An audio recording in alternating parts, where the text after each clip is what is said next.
Fl-isem tal-Missier u tal-Iben u tal-Ispiritu Santu. Amen. Missier Qaddis, nitolbuk tkebbes fil-qalb tagħna id-don tal-Ispiritu Qaddis tiegħek. Aħna nemmnu kif nistqarru fil-kredu li l-Ispiritu huwa l-mulej li jagħti l-ħajja. Kebbes il-qalb tagħna b'din il-ħajja tal-Ispiritu biex nitħeġġu aħna u nisimgħu il-kelma tiegħek. Kelma li f'dawn il-ġranet tiggwidana biex nerġgħu ngħixu il-misteru kbir tal-imħabba tiegħek fuq il-Kalvarju. Kebbes fina l-Ispiritu Qaddis aħna u nitolbuk kif għallimtna int, Mulej Ġesu.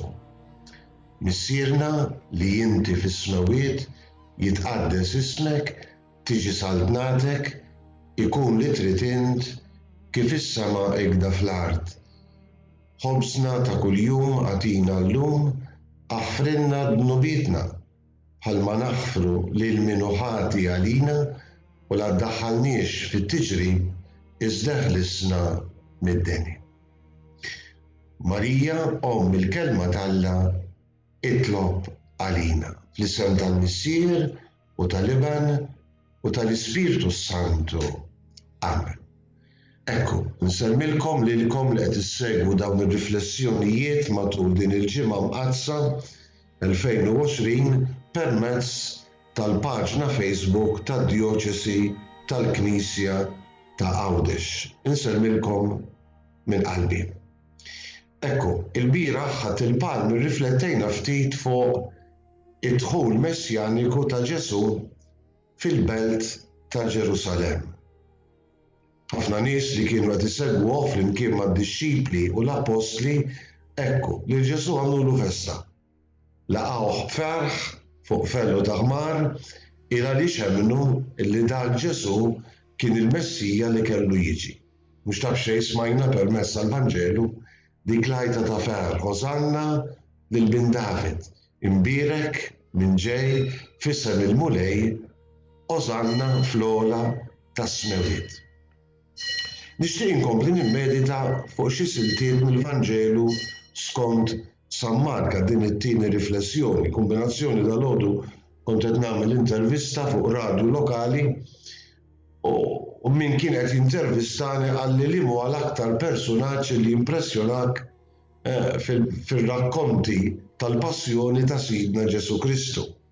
U jiena stajt semmejt il-Ġudas, stajt semmejt il-Pietru, stajt semmejt il-Marija, wieqfa taħt is-salib, imma din is-sena laqtitni dik il-mara illi daqs jumejn tlieta qabel il-passjoni ta' Ġesu għalmenu dejjem skont il-Vanġelu skont San Mark.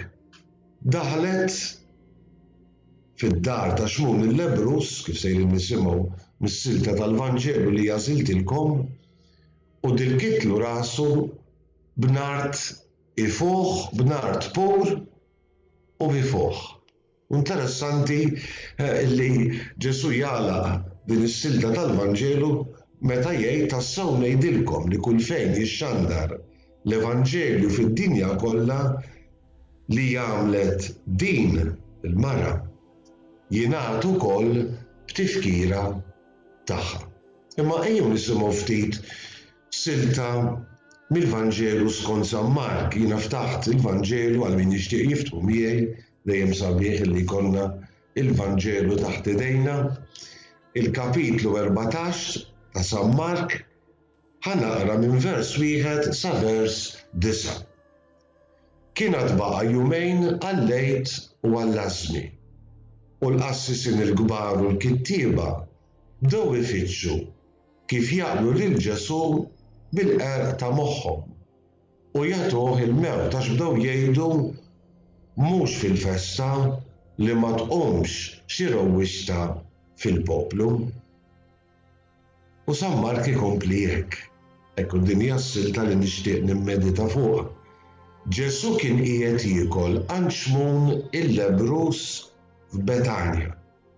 Daħlet mara b'vażett tal-alabastru biż-żejt ifuħ ta' nart pur jiswa ħafna, kisret on il-vażett u ferret iż-żejt fuq ras Ġesu. U kien hemm xi ħud li bdew jitmasħnu bejniethom u jgħidu dal-ħala kollu ta' fwieħa għalfejn. Dil-fwieħa setet iġġib aktar minn 300 dinar u jingħataw lill-foqra. U bdew jaħduha magħha. Imma Ġesu qal ħalluha, qal qegħdin iddejquha. Ħaġa tajba għamlet miegħi. Il-foqra ssibuhom dejjem magħkom u tistgħu tgħinuhom kull meta tridu. Imma lili mhux dejjem se ssibuni magħkom. Hija għamlet li setet. Dil-kitli ġismi bil-fwieħa għad-difna minn qabel. Tassew ngħidilkom li kull fejn jixxandar l-Evanġelju fid-dinja kollha li jagħmel din jingħad ukoll b'tifkira tagħha. Mela għandna dan il-Vanġelu ħelu drammatiku kważi fejn San Mark jippreżentanna li proprju ftit qabel il-passjoni ta' Ġesu din il-mara daqs li kieku tagħmel ġest profetiku. Fil-fatt huwa Ġesu li jikkonferma illi din il-mara bid-dilka ta' rasu għamlet ġest profetiku fis-sens illi dik id-dilka ta' nart ifuħ kellu jkun sinjal mhux biss kif sejrin ngħidu tas-sagrifiċċju ta' Kristu imma anki tħejjija għall-mewt tiegħu, għad-difna tiegħu.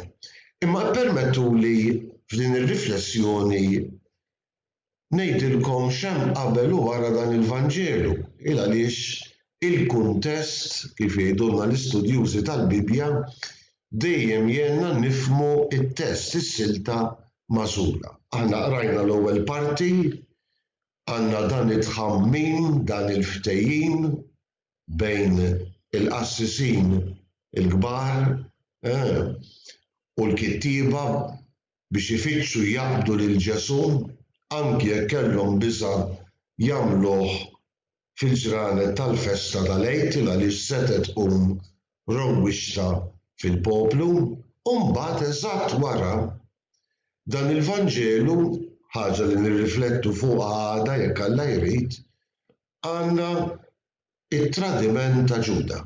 Ġuda illi b'gostu pjaċir għall-qassisin u l-kittieba jiftiem magħhom bi prezz illi jbieħ, illi jiġħad, illi jittradixxi lill-imgħallem Ġesu. Mela għandna kuntest ta' ftehim biex Ġesu jiġi maqtul, kuntest ta' tradiment, imma f'dan il-kwadru, f'dan il-kuntest, għandna tispikka l-fidi ta' mara illi tagħmel dan il-ġest iva profetiku imma anki ta' mħabba ma' Ġesu fid-dar ta' Xmun il-Lebrus. Nikkummentaw ftit il-Vanġelu biex naraw kif jista' mbagħad idawwal il-ħajja tagħna ta' kuljum.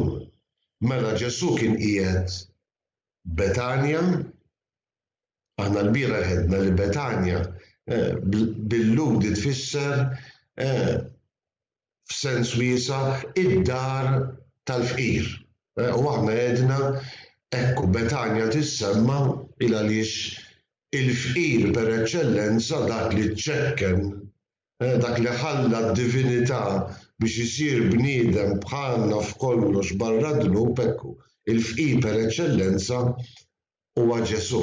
Nerġa' nfakkarkom dik il-kelma li jgħid San Pawl fit-tieni jittra lill-Korintin. Dak li kien għani Ġesu, għani mhux bil-flus ta', għani għax kien Alla.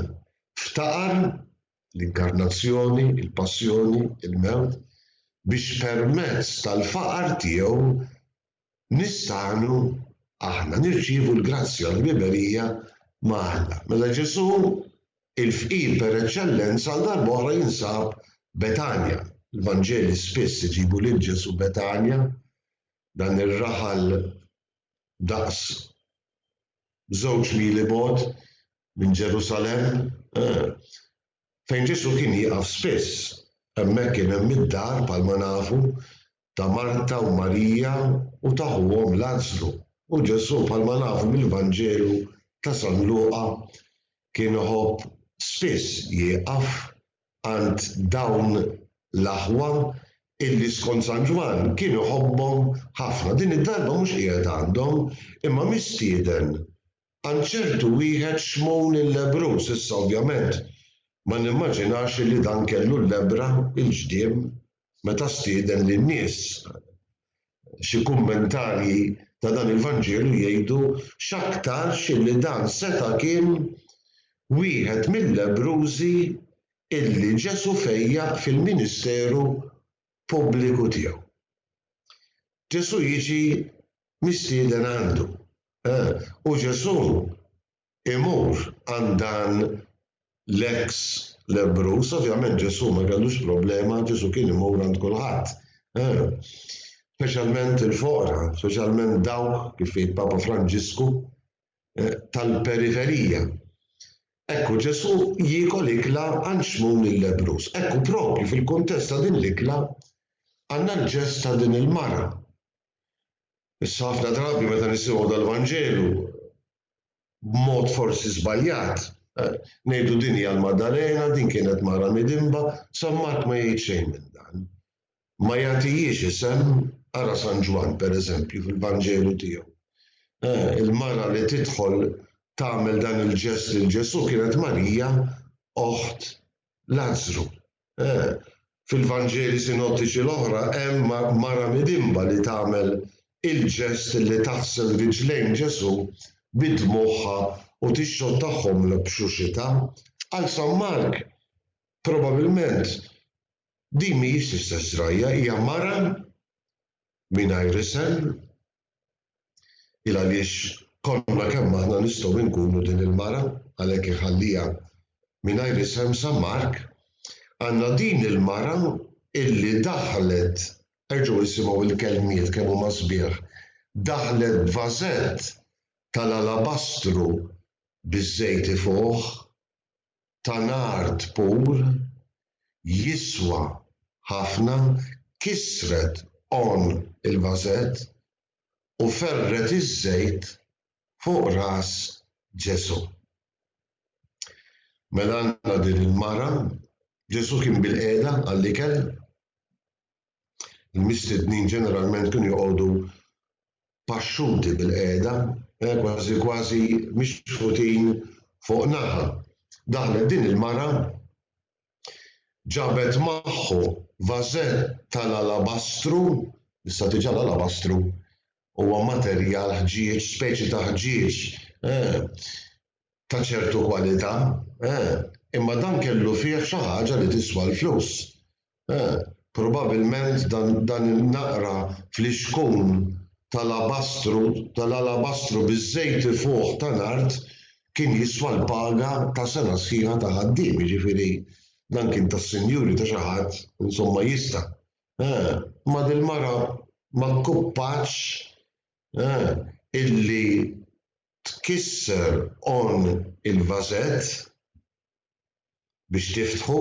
Issa interessanti li San Mark xi kultant il-kliem fil-Vanġeli huwa importanti rogħdu nfittu ftit fuqu, kisret jiġifieri fetħitu b'qawwa, ridet verament, mhux kombinazzjoni waqala ftit nard u dilket ras Ġesu, ġiet bl-intenzjoni illi tiftaħ b'qawwa passjoni b'imħabba dak il-fliexkun ta' żejt tan-nard ifuq jiswa ħafna, jgħid San Mark, u hekk malli fetħitu, nerġa' nirrepeti, passjoni b'imħabba hija dilket ras Ġesu bih. Ovvjament, dan il-ġest skandalizzhom, insomma.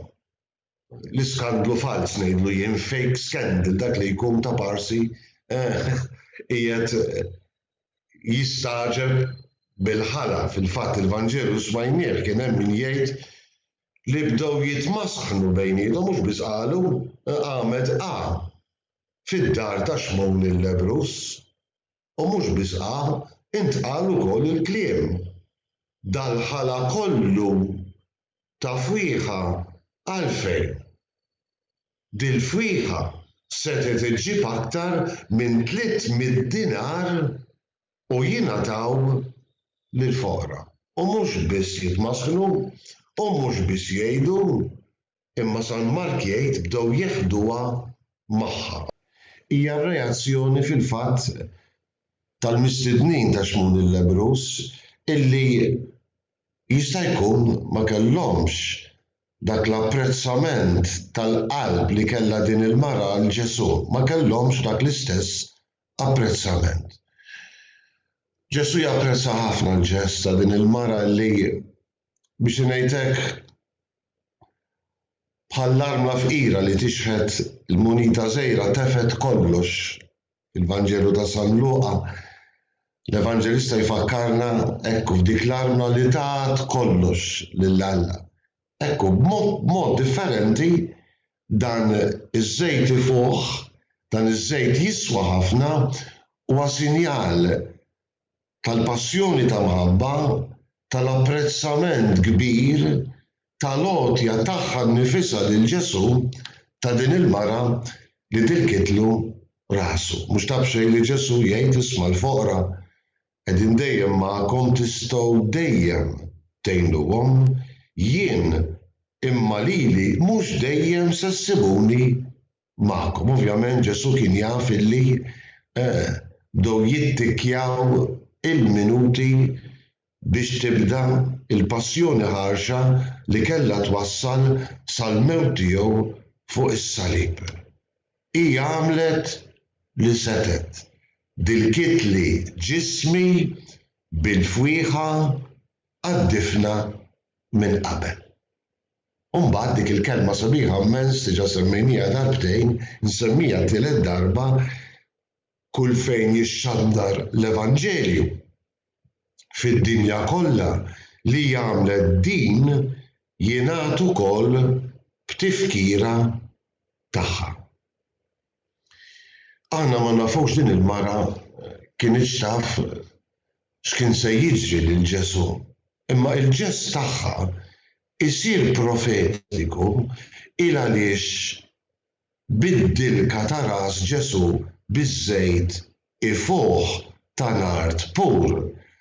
Daqs li kieku qed tfakkarna illi Ġesu ġie konsagrat lill-Missier bħala saċerdot li kellu joffri is-sagrifiċċju ta' ġismu fuq is-salib biex lilna jeħlisna minn dnubietna, mill-mewt u jħabbibna ma' Alla il-Missier.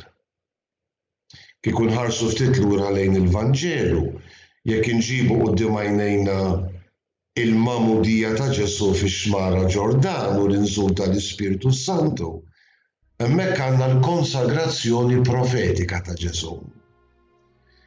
Ħadd il-palm osanna lil bin David, Ġesu li jidħol fil-belt il-qaddisa fuq felu ta' ħmar, għandna l-konsagrazzjoni ta' Ġesu bħala re, konsagrazzjoni irjali. Illum din id-dilka ta' żejt magħmul minn mara ifakkarna illi Ġesu kellu jingħata għalina. L-awtur sardu tal-ittra lil-Lut isejjaħ lil Ġesu u hekk fil-fatt il-qassis il-kbir tagħna, saċerdot etern li joffri għax saċerdot lill-Missier is-sagrifiċċju ta' ġismu darba għal dejjem, sagrifiċċju perfett biex lilna nerġa' ngħid jeħlisna mid-dnub u l-effetti tiegħu, jeħlisna mill-mewt eterna u jħabbibna ma' Alla il-Missier. Araw xi ġmil ta' Vanġelu u x'kuntrasti. Għandna il-qassisin il-kbar u l-kittieba illi tiħammu kontra Ġesu lest li jagħtuh il-mewt mingħajr ma jifhmu li l-mewta tiegħu kellha tkun sagrifiċċju ifuh salvazzjoni tagħna. Għandna n-nies li skandalizzaw ruħhom din il-mara illi tidlek ras Ġesu jistaġbu b'mod fals ma japprezzawx il-persuna u forsi anke l-missjoni ta' Ġesu. U mbagħad it-tradiment ta' Ġuda illi tolqot fil-laħam il-ħajr wieħed mill-apostli li kien sejjaħ biex ikun miegħu u li miegħu kien għal 3 snin sħaħ, hekk mhux talli ma japprezzax ma talli jsir l-istrument biex Ġesu jingħata għall-mewt. Kemm hu sabiħ niftakru li kienet mara li dilket ras Ġesu, passjoni ta' mħabba, b'apprezzament għal dak li Ġesu kien u forsi mingħajr ma kienet taf għalhekk edna ġest profetiku għal dak li Ġesu kellu jagħmel. Ara s-saċerdot il-kbir tagħna, ikkonsagrat saċerdot kellu joffri lilu nnifsu lill-Missier. Forsi tgħiduli ma dal-Vanġelu jista' idawwalna f'dawn il-ġranet jien ngħid iva. Veru, kif għedda l-għodu fuq intervista ta' radju, maħniex ser ikonna l-manifestazzjonijiet esterni ta' ċelebrazzjoni tal-Eid, ma nkunux nistgħu dis-sena nipparteċipaw b'mod sħiħ, nistgħu dejjem nagħmluh bil-medja, fil-funzjonijiet liturġiċi, ma jkollniex proċessjonijiet tal-ġimgħa l-kbira, maħniex se niġru wara r-rixoxt nhar ħadd il-Eid. Ekku, ma daqshekk ma jfissirx illi m'għandniex Eid. Forsi bħal mara li tidlek ras Ġesu. Din is-sena imsejħin biex nersqu lejh b'imħabba, b'aktar imħabba, b'aktar devozzjoni, b'aktar sens ta' apprezzament għal dak illi għal darb'oħra ser jagħmel magħna, ser ngħixu fil-ġranet tal-Eid, speċjalment ħamis ix-xirka, il-ġimgħa l-kbira, sibt il-Eid u ħadd il-Eid il-kbir. Ejjew nidilku ras Ġesu bit-talb tagħna, bil-imħabba tagħna, bid-devozzjonijiet tagħna, ejjew nuruh l-apprezzament kbir illi għandna għalih. Huwa s-saċerdot etern, ikkonsagrat mill-Missier biex jingħata għalija, biex jingħata għalik, biex jingħata għalina l-kol. Ejjew bħal mara, ferħ, b'devozzjoni, b'imħabba, ngħixu l-ġranet tal-Eid b'mod differenti, imma dejjem bil-qalb tagħna miftuħa biex napprezzaw u niggustaw lil Ġesu, saċerdot etern, bidu u tmiem tal-fidi tagħna. Mulej għatina l-istess fidi, l-istess imħabba, l-istess devozzjoni, l-istess apprezzament ta' din il-mara li tallimna ħafna u li dak li għamlet kull fejn ixxandar il-Vanġelu tassew jingħata wkoll f'tifkira tagħha. Il-mulej ikun magħkom, insellek.